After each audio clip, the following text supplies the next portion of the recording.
ওই গো গিন্নি, গেলে কোথায়? আরে দরকারের সময় কোথায় যে যাও কে জানে বাবা। ওহ, কি হলো বলো তো? চেঁচিয়ে একেবারে পড়া মাথায় করে ফেললে দেখছি। চেঁচাচ্ছি কি আর সাথে বলি, সবকিছু তো তোমাকেই গুছিয়ে দিতে হবে নাকি? তোমার কোন জিনিসটা আমি ছড়িয়ে রাখি শুনি? যেখানে যেমনটা থাকার কথা তেমনই তেমনই রাখা থাকে। হ্যাঁ, আহা, সেই গোছানোর কথা কি আমি বলেছি? আমি বলছি যে কয়েকদিনের জন্য আমাকে বেরোতে হবে, তাই পোটলায় প্রয়োজনীয় যা কিছু আছে সেগুলো ভরে ফেলতে হবে তো। সবটাই আমার মেয়েকে ফরমাইশ না করে এই টুকটাক গোছানোর কাজ তো তুমি নিজেই করে নিতে পারো বাবা গোপাল। পারি তো, তবে আপনার মেয়ে কতটা কি পারছে সেটাও তো মাঝে মাঝে দেখে নিতে হবে আমায়, তাই নয় কি? জামাই বাবুর সাথে কথায় পেরে উঠবে না মা। হ্যাঁ, দেখছো না কেমন মুখে মুখে জবাব তৈরি। হ্যাঁ, এই তোমার মুখে কিছুই আটকায় না না? বেশ বেশ বুঝতে পারছি, গুছিয়ে না দিলে তোমার শান্তি হবে না। ওহ, তবে তাই দাও না গিন্নি, কথায় কথা বাড়িয়ে লাভ কি? লাভ না লোকসান সেটা তো এবার তুমি দেখবে বাবা।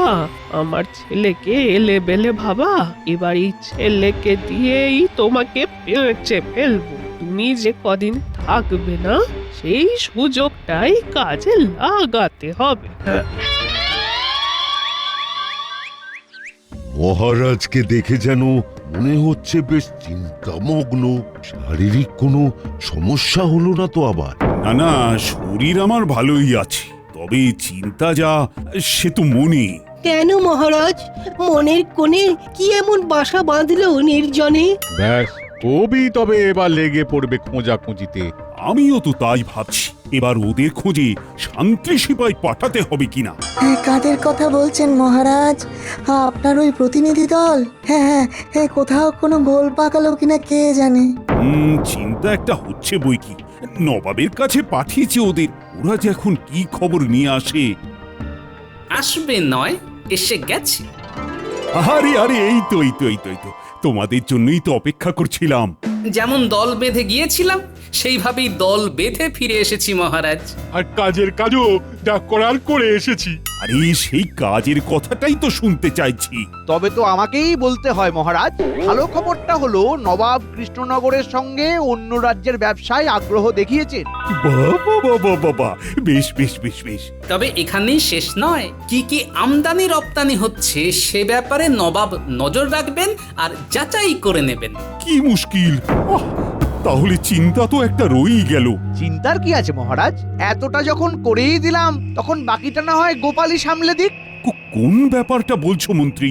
ওই যে শুধু কিভাবে নবাবের নজরদারি বন্ধ করা যায় সেটা না হয় গোপাল ভেবে বের করুক। সেই ভালো গোপাল, এই দায়িত্বখানা কিন্তু তোমাকেই নিতে হবে। বেশ, নিলাম মহারাজ। মন্ত্রীমশাই যতই ভাবুন এই দায়িত্ব শুনে আমার মাথায় পড়বে বাজ, তবু এ আর এমন কি কাজ। গোপালের সবটাই ফাঁকা আওয়াজ। একে কয়েকদিন ধরে বাড়ির বাইরে, তারপর ফিরেও যেন ঝামেলার শেষ নেই। মন্ত্রীমশাইয়ের কল্যাণে আবার একটা দায়িত্ব চেপে গেল, কিন্তু এদিকে আবার খালি হাতে ঘরে ফিরলেও গিন্নির মুখ ভার হয়ে যাবে। তাই যাই, বাজার থেকে কিছু কিনে নিয়েই যাই একেবারে। শুধু হবে হবে করলে হবে না, কবে হবে সেটা আজ জানাতেই হবে। না হলে আজ আর ছাড়াছাড়ি নেই, জবাব দাও, জবাব চাই। আর না হলে আমাদের মোহর আমাদের ফেরত চাই। আহা, কি মুশকিল! আমি কি পালিয়ে যাচ্ছি নাকি? হ্যাঁ, সব দিকটা দেখে বুঝে তবে তো জানাবো বলেছি। তুমি পালাতে চাইলেই কি আমরা পালাতে দিচ্ছি নাকি?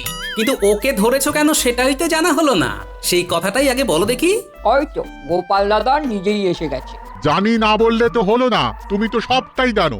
এই লোকটি ওর কাছ থেকে মোহর নিয়েছিল, কিন্তু টাকাটা দিতেই বেঁকে বসেছে।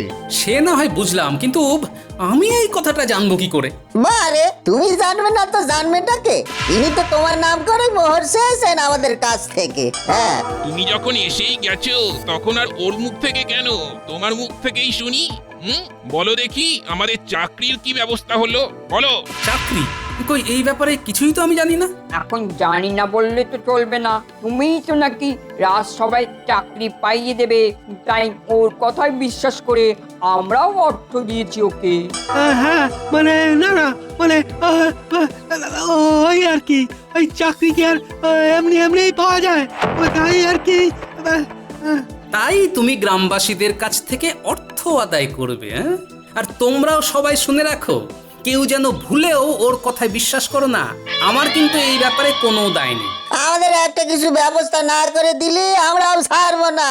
কিন্তু ছাড়তে যে তোমাদের হবেই ভাই, একবার ছেড়েই দেখো, তারপরে আমিও দেখছি কোনোভাবে কিছু করা যায় কিনা। তবে তোমার উপরে ভরসা করে ছেড়ে দিলাম, কিন্তু কাজ না পেলে আমরা কিন্তু আবার চড়াও হব।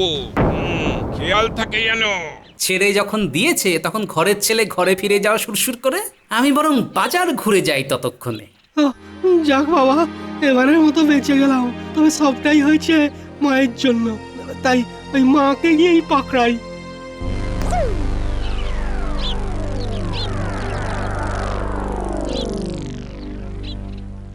মুখটা অমন ভার করে ঢুকছিস যে, মেজাজটাও কেমন খিঁচড়ে আছে বলে মনে হচ্ছে। মেজাজের আর কি দোষ? তোমার কথা মতো ওই জামাইবাবু নেই বলে সেই সময় তো ওই তার নাম ভাড়িয়ে ওই অর্থ সংগ্রহ করছিলাম। হ্যাঁ, কিন্তু ওই জামাইবাবু ফিরে আসতেই তো ধরা পড়ে গেলাম। তাতে হলোটা কি? কি হলো? কি হলো? হ্যাঁ, জামাইবাবু এবার আমার নামে ওই সবার কাছে এমন বদনাম করে রাখছে যে কেউ আর আমাকে কোনোভাবে সাহায্য তো করবেই না, উল্টে সবাই ওই নিজেদের গচ্ছিত অর্থ ফেরত চাইবে। হ্যাঁ, আর তা না পেলে আমাকেই তুলনা করে বলছে। হ্যাঁ, তাই নাকি? আমার মান সম্মান তো একদম ধুলোয় মিশে যাচ্ছে মা। এবার কি তবে ওই জামাইবাবুর দয়ায় আমাকে বেঁচে থাকতে হবে? মোটেই না, মোটেই না। এবার আমি এমন কলে খাটিয়েছি যে গোপাল আর পাশ কাটানোর পথ পাবে না। এবার ওকে আমি জোতা কলে ফেলবো। হ্যাঁ, তুই খালি দেখ গোপাল কেমন নিজেই তোর রোজগারের ব্যবস্থা করে দেয়। শুধু আমি যেমন যেমন বলবো তুই তেমন তেমন করবি। হ্যাঁ,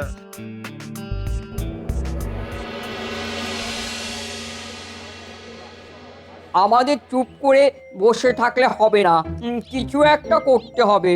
সেই জন্যই তো মন্ত্রী মশাইয়ের কাছে আসা নাকি? হ্যাঁ, ব্যাপারটা মন্ত্রী মশাইয়ের কানে তোলাও তো দরকার। হ্যাঁ, গোপাল দাদা তলায় তলায় কিছু করলে মন্ত্রী মশাই তো সামলাবেন। কি ব্যাপার, সবাই যে দল বেঁধে হাজির হয়ে গেলে? আমরা কি আর এমনি এমনি এসেছি? আমরা তো বুঝতেই পারছি না যে গোপাল দাদা আর মহারাজের মধ্যে কোনো গোপন আঁতাত আছে কিনা। গোপালের সাথে মহারাজের আঁতাত? না না না না না, এবারে তো একটু নড়ে চড়ে বসতে হচ্ছে। ব্যাপারটা একটু খুলে বলো তো দেখি। সবটাই তো এখন খোলাখুলি।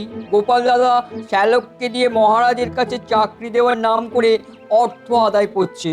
হ্যাঁ, বলো কি? আপনাকে এর মধ্যে নাক গলাতেই হবে। না হলে আমাদের গচ্ছিত অর্থ যদি চৌপাট হয়ে যায়। বটেই তো, বটেই তো। না না না না না, এই ব্যাপারে তো আমাকে নাক গলাতেই হবে। একবার যখন হাতে চাঁদ পেয়ে গেছি তখন আর ছাড়ি কি করে? আপনি কি মনে মনে কিছু ভাবছেন মন্ত্রী মশাই? ভাবছি তো বটেই। তোমাদের কথা আমি ভাববো না তো কে ভাববে? শোনো, হয় তোমরা চাকরি পাবে, না হলে গোপালের চাকরি যাবে, তবে অর্থ মার যাবে না।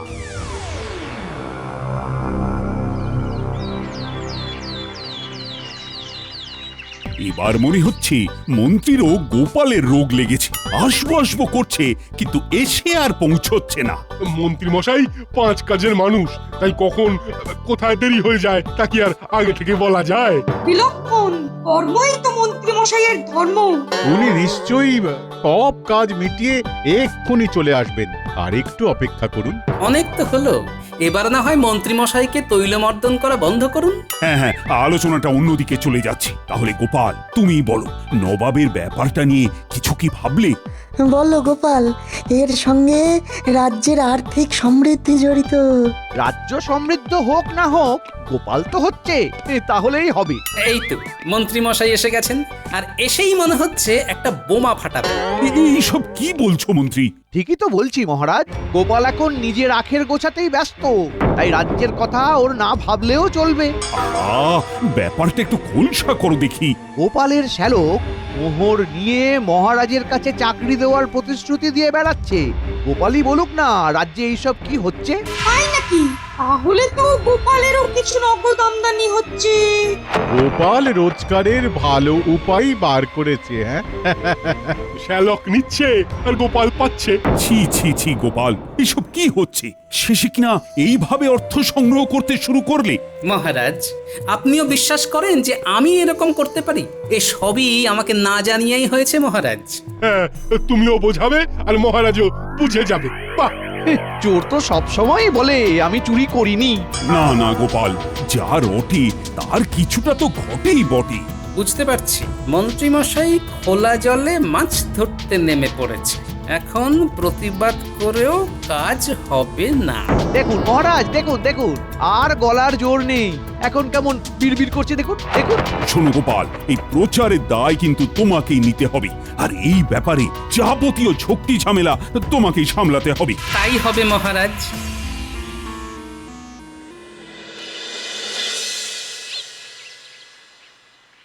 কই গো, গেলে কোথায় গিন্নি? এই তো তোমার জন্য জল বাতাসা নিয়ে একেবারে হ করে বসে আছি। তুমি খেটে খুঁটে আসছো বলে কথা। হাঁটা বন্ধ করে এবার তোমার গুণধর ভাইকে একবার ডাকো দেখি। কেন গো, আমার ভাই আবার কি করলো শুনি? সে যা করেছে তাতে এক ঘটি জলে কিচ্ছু হবে না। এবারে এমন ব্যবস্থা করেছে যে এক সমুদ্র জলে হাবুডুবু খেয়ে অক্কা পাবো। এই হলো মোক্ষম সময়। এই তো যাচ্ছি। বালাই স্যার, আরে তুমি এসব কুকথা বলছো কেন? হ্যাঁ, এসব কথা মুখে আনাও পাপ। এই তো মনে হচ্ছে আবার এক নতুন নাটক শুরু হলো। আমার জামাইবাবু কতটা প্রভাবশালী সেটা বোঝাতে গেলাম লোকজনকে, আর জামাইবাবুই কিনা উল্টে আমাকে অপমান করলো তাদের কাছে। তাই বুঝি তোমার কৃতকর্মের ফল যে আমাকে ভোগ করতে হচ্ছে সেটা বুঝতে পারোনি? দেখলি দিদি, লোকের কাছে ছোট করলো আমাকে, আর উল্টে কিনা বলছে ওই জামাইবাবুর অপমান হলো। না না না না না, আমাকে এই রাজ্য ছেড়ে ওই দূরে কোথাও চলে যেতেই হবে। হ্যাঁ, এইভাবে মুখ লুকিয়ে থাকা যায় নাকি? তাই যাও না, দেখি কেমন মুরদ, যত সব ফাঁকা আওয়াজ। ভাই তো আমার ঠিক কথাই বলেছে। তোমার জন্যই আমার ভাইয়ের এই অবস্থা। তাই যেভাবেই হোক তোমাকেই ওর জন্য একটা ব্যবস্থা করে দিতে হবে, যাতে সে কোথাও না যায়।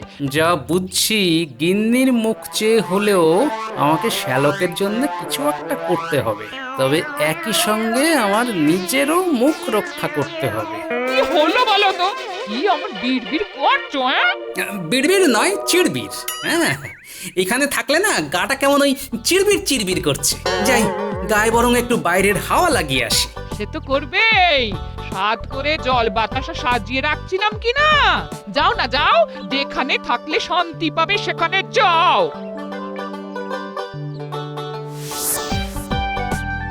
এই তো এইখানে ছাওয়াতে বসে বরং মাথাটা ঠান্ডা করে ভাবি কি করা যায় এখন।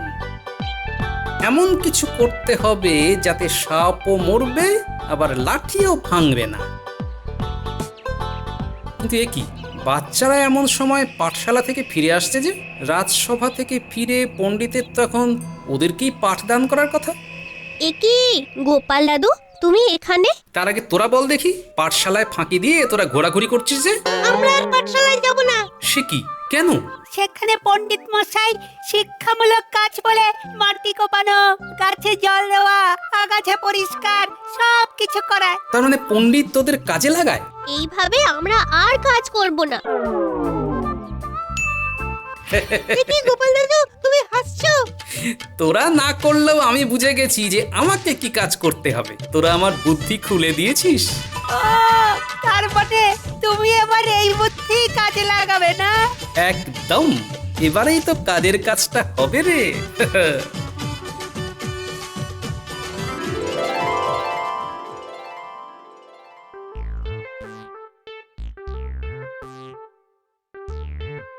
এ কি বাবা গোপাল, মনটা কেমন ফুটফুর ফুটফুর করছে মনে হচ্ছে? আপনার যখন মনে হচ্ছে তখন করছে নিশ্চয়ই। কিন্তু কেন করছে সেটা তো জানতে পারছি না। তার থেকেও যেটা জানা বেশি জরুরি সেটা হলো যে আমি তোমার জন্য কাজ জুটিয়ে ফেলেছি।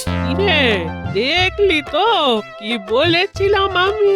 আর শুধু শ্যালকের জন্যই নয়, চাকরি দেবে বলে শ্যালক যাদের কাছ থেকে মোহর নিয়েছিল তাদের জন্য ব্যবস্থা করে ফেলেছি। ও মা, তাই নাকি?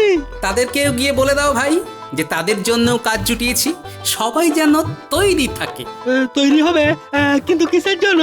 বারে সবাইকে কাজের জায়গায় নিয়ে যেতে হবে যে, কাল সকাল সকাল বেরিয়ে পড়বো তাহলে সবাইকে নিয়ে। হ্যাঁ হ্যাঁ, আমি এক্ষুনি গিয়ে সবাইকে খবর দিচ্ছি।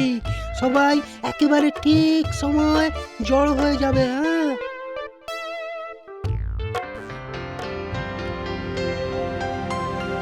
যাবে যাবে তো করছো, কিন্তু যাচ্ছ কোথায়?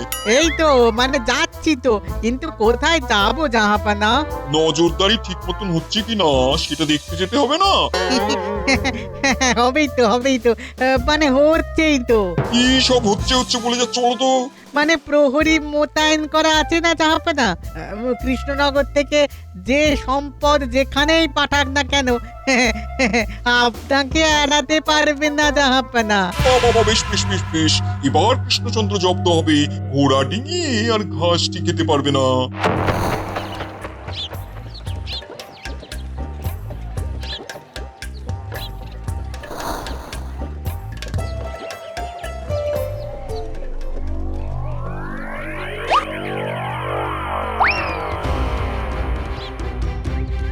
আসছে জাহাপনা, কৃষ্ণনগর থেকে বেশ কিছু লোকজন এদিকে আসছে। কাণ্ড দেখো, হ্যাঁ আসছে আসছে বলে নবাবের কাছে ছুটে আসার কি আছে? যাও যাও যাও, গিয়ে পাকড়াতে পারছো না কেন? যাও। সেই তো, যাও গিয়ে আটকাও, তারপর না হয় উজিরকে নিয়ে আমি নিজে যাচ্ছি পাহারার জায়গায়। চলো উজির, তৈরি হয়ে নাও। আমি তো তৈরি আছি জাহাপনা।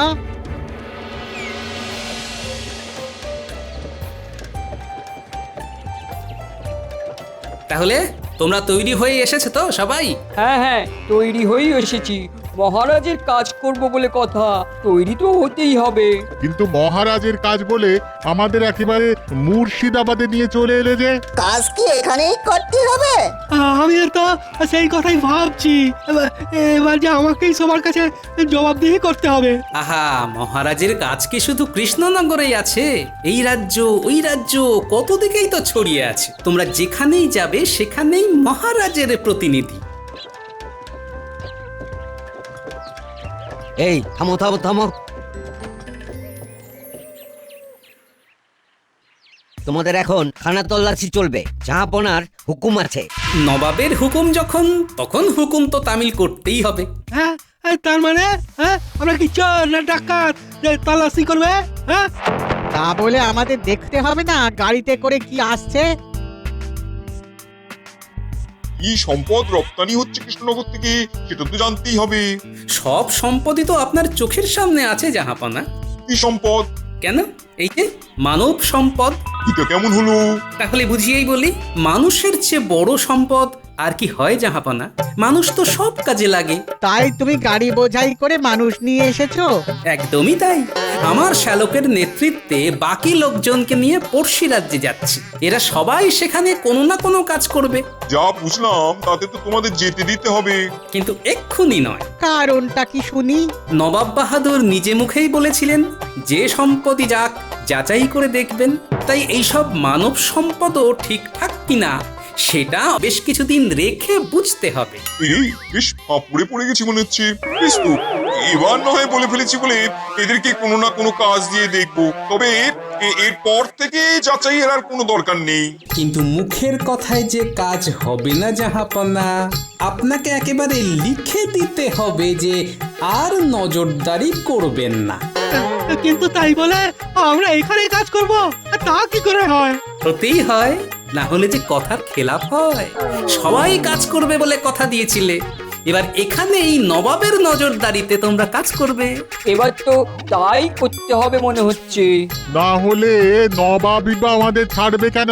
হ্যাঁ হ্যাঁ, তোমরা তোমাদের কথা রাখো এবার। আমি কিন্তু নিজের কথা রেখেছি। মহারাজ কৃষ্ণচন্দ্রের পক্ষ থেকে তোমাদের চাকরি নবাবের কাছে করে দিয়েছি। তাহলে জাহাপানা আপনার কথা মতো একবার বাজিয়ে দেখি। এই মরেছে, কাজ করতে এসে তো একেবারে মাথায় বাজ পড়বে মনে হচ্ছে। কি হলো? গোপালের কোনো খবর পাওয়া গেল? আছে তো মহারাজ, খবর পাওয়া গেছে যে বেশ কিছু লোকজন নিয়ে ওই গোপাল মুর্শিদাবাদের দিকে গেছে। সে কি? গেছে নয়, গেছিল বলুন। আর এবার ফিরেও আসছে, তবে দলবল নিয়ে নয়, একা। কিন্তু তুমি গেলেই বা কেন, আর ফিরেই বা এলে কি জন্যে? এই যে মহারাজ, এই ফরমানখানা আনতে। এটা তো নবাবী ফরমান মনে হচ্ছে। একেবারে তাই মহারাজ। নবাব লিখিতভাবেই জানিয়েছেন যে আর তিনি কৃষ্ণনগর থেকে রপ্তানি হওয়া বাণিজ্য সম্পদের উপরে নজরদারি করবেন না। হ্যাঁ, সে কি? কিন্তু এমন চমৎকার হলো কি করে? খুবই সহজ মহারাজ। মানব সম্পদকে কাজে লাগিয়ে আমার শ্যালকের নেতৃত্বে গ্রামবাসীরা নবাবের কাছে গিয়ে তার প্রয়োজনীয় কাজে হাত লাগাবে। এর ফলে তারাও চাকরি পেল, আর আমার শ্যালকও টের পেল সে যদি ডালে ডালে যায় তবে তার জামাইবাবু চলে পাতায় পাতায়। সত্যি গোপাল, তোমার তুলনা নেই। তাহলে আমার কথার দাম আছে বলছেন? আলবাত আছে, নিশ্চয়ই আছে। জয় মহারাজ কৃষ্ণচন্দ্রের জয়।